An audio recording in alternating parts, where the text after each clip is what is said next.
नमस्कार दोस्तों, स्वागत है आप लोग का अपने यूट्यूब चैनल स्टडी पॉइंट 11 में। तो दोस्तों आप लोग को पता चल गया होगा कि आपके ग्रुप डी के एग्ज़ाम में धांधली की जा रही है और काफ़ी ज़्यादा मात्रा में की जा रही है दोस्तों। हालांकि अब तो हर एक एग्ज़ाम में धांधली होता है, लेकिन इस बार रेलवे ग्रुप डी का एग्ज़ाम में धांधली ज़बरदस्त रूप से देखने को मिल रहा है। डेली कोई ना कोई जगह से ऐसी खबर मिल रही है और आपके अखबार में मिल रही है, यानी साबुत प्रूफ सब कुछ मिल जा रहा है दोस्तों कि आपके पेपर में यानी ग्रुप डी के एग्ज़ाम में धांधली हो रहा है। अब इससे सरकार नकारे या रेलवे नकारे, लेकिन धांधली हो रही है तो हो रही है, आप लोग को पता है।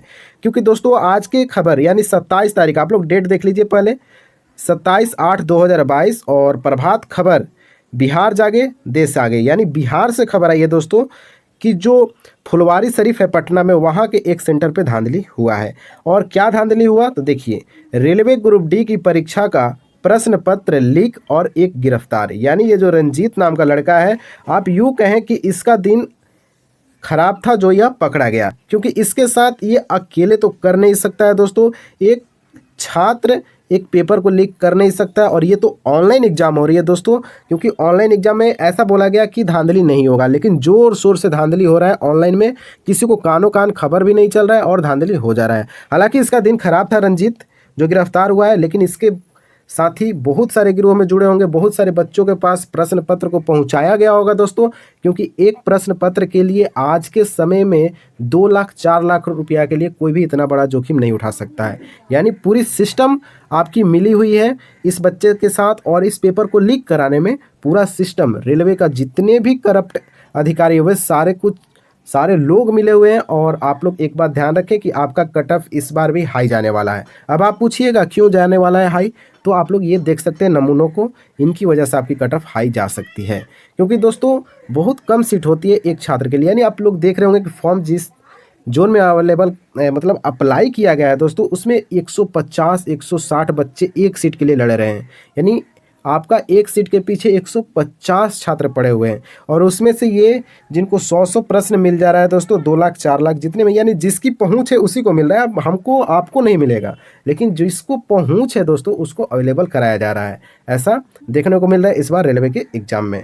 और एएलपी में भी ऐसा ही हुआ था दोस्तों, और एसएससी के तो बात ही मत कीजिए, उसमें तो होता ही रहता है। और एक हमारे सर हैं, उन्होंने तो नाम भी बताए थे एसएससी के एग्जाम में जिन्होंने भी धांधली किया, लेकिन सरकार उनका कुछ नहीं कर पाई थी। तो रेलवे में भी नहीं होने वाला है कुछ भी। और आप लोग तैयारी कीजिए दोस्तों, अच्छे से पढ़ाई कीजिए और 70+ अटेम्प्ट करने की कोशिश करें, क्योंकि ये नमूने आपके हर शिफ्ट में बैठने वाले हैं। ऐसा नहीं है कि 17 तारीख में बैठे, 25 तारीख में बैठे, 22 तारीख वाले एग्जाम में बैठे, ऐसा कुछ भी नहीं है। ये सारे एग्जाम में बैठने वाले हैं, ये ऐसे ऐसे आपके नमूने। तो क्या हुआ था दोस्तों, आइए इस बारे में हम लोग देख लेते हैं कि इन्होंने ऐसा क्या किया कि इनका जो फोटो है वो अखबार में छपा, अखबार में छपने के साथ साथ सारे यूट्यूब चैनल पे चलने लगे। ये तो फेमस हो गए रंजीत। बाकी लोग को भी फेमस करना है। अगर सरकार अच्छी है, उनकी सोच विद्यार्थी के लिए अच्छी है, तो इसकी जांच करें। और देखिए एग्ज़ाम रद्द होता है दोस्तों, तो आपको काफ़ी सारा घाटा लग सकता है, और कुछ स्टूडेंट को फ़ायदा भी हो सकता है।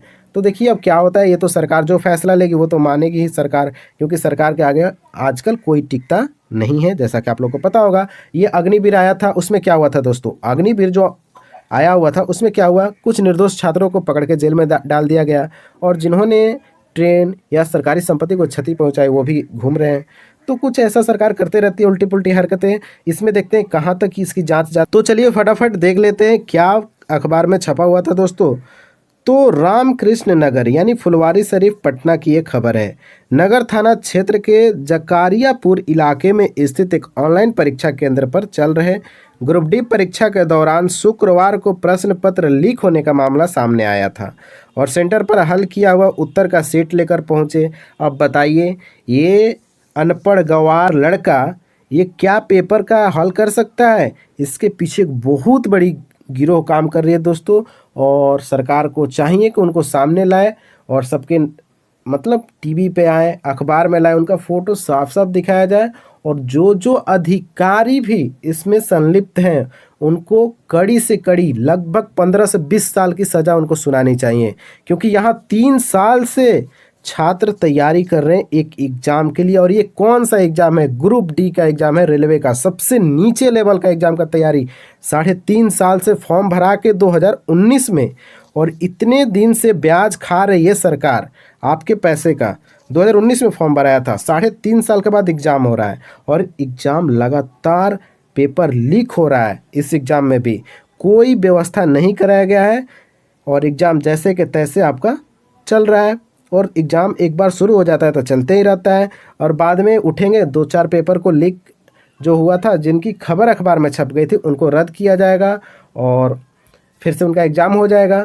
तो इससे कहीं रुकने वाली नहीं है। आपके 17, 18, 19, 20 सारा पेपर आपका लीक हुआ है। अगर एक पेपर भी लीक होता है ऑनलाइन के एग्ज़ाम में तो मतलब कि आपका पूरा सिस्टम ही हैक हो गया है, यानी किसी ने किसी के पास सारा आपका क्वेश्चन पेपर को पहुंचा दिया है। इसका मतलब यही होता है। ऑफलाइन में था कि एक पर्चा मिलता था और एक पेपर लीक होता था तो चलिए वो तो ठीक था, एक पेपर लीक होता था अगला टाइम में उसका पेपर हो जाता था। लेकिन ये ऑनलाइन है, सॉफ्टवेयर है, आपका सॉफ्टवेयर में कहीं ना कहीं प्रॉब्लम है या फिर आपके लोग प्रॉब्लम क्रिएट किए हैं, जानबूझ के पैसे के लालच में ये ऐसा काम कर रहे हैं, तो कहीं ना कहीं ये गलत है और सरकार के आंखों में आंखें डाल के बात करनी चाहिए छात्रों को। हालांकि अपनी जो लिमिट है उसको बनाए रखें दोस्तों, कोई भी सरकारी संपत्ति को आग वोग ना लगाएं।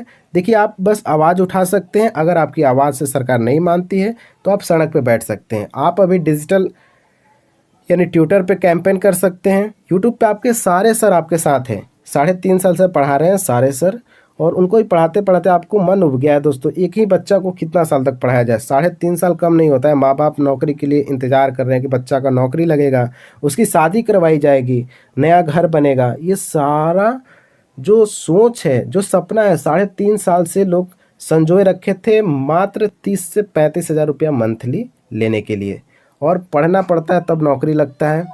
तो 3.5 साल का मेहनत है दोस्तों, और ऐसे ऐसे लोग आपके 3.5 साल की मेहनत पे पानी फेर सकते हैं। जैसा कि अंदाज था कि कट ऑफ आपका इस बार 60 से 65, मुझे लगता था कि 60 से 65 के बीच में जाना चाहिए कट ऑफ, क्योंकि पेपर भी काफ़ी अच्छे लेवल का आ रहा है। रेलवे ग्रुप डी के लेवल का पेपर भी नहीं बनाया जा रहा। हालांकि 9th 10th तो CGL में भी पूछा जाता है। आप ग्रेजुएशन लेवल के एग्जाम में बैठिएगा, उसमें भी 9th और 10th को ही फॉलो किया जाता है, और ये ग्रुप डी 10th पे आया था, इसमें भी वही फॉलो किया गया है। लेकिन जो लैंग्वेज है प्रश्न का, उसको काफ़ी टेढ़ा बनाया गया है।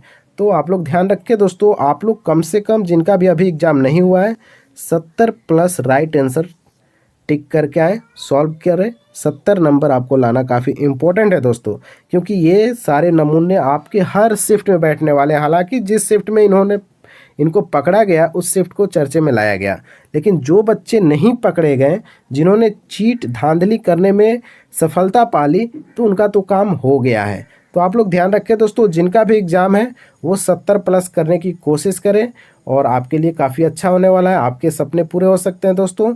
और ध्यान रखें, और देख लेते हैं इनके बारे में क्या क्या अखबार में छपा है। क्या इनको कोई सज़ा मिली है?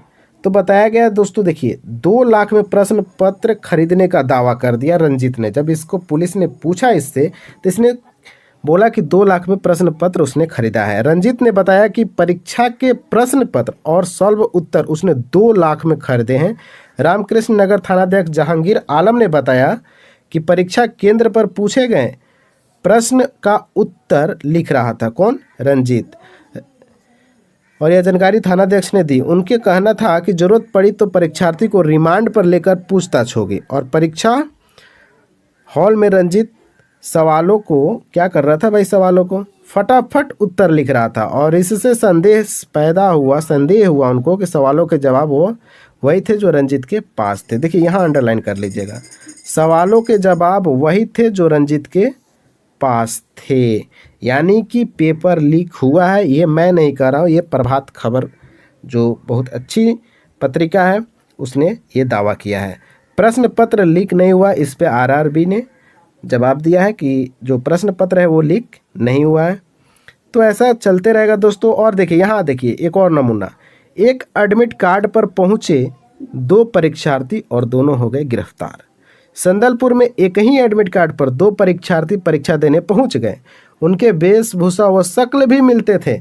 बाद में मालूम हुआ कि एक ही सही जबकि दूसरा उसकी जगह परीक्षा देने आया था, इनको भी गिरफ्तार कर लिया गया है। यानी दो भाई ही होंगे दोस्तों, और शकल भी मिलता है भाई लोग का, और उसका फ़ायदा उठाने के चक्कर में ये दोनों हो गए जेल के अंदर।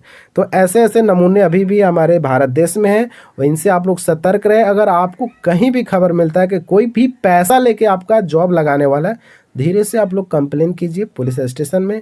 हालांकि अब तो पुलिस वाला लोग भी वही है, लेकिन आप विश्वास कीजिए, कंप्लेन कीजिए, देखिए क्या होता है। तो इन सब से थोड़ा बच के रहें आप लोग। आप लोग को कोई भी ऐसा ऑफ़र देता है तो उस ऑफ़र पे लात मारिए और स्टडी कीजिए। पढ़ाई से भी जॉब मिलता है, और आजकल सबको पढ़ाई से ही मिलता है। कुछ नमूने ऐसे लोग आ जाते हैं जो परेशानी क्रिएट कर देते हैं। तो आप लोग मन लगा कर पढ़ाई करें, और आने वाले फेजेस यानी जिनका भी एग्ज़ाम अभी आने वाला है वो जम के तैयारी करें।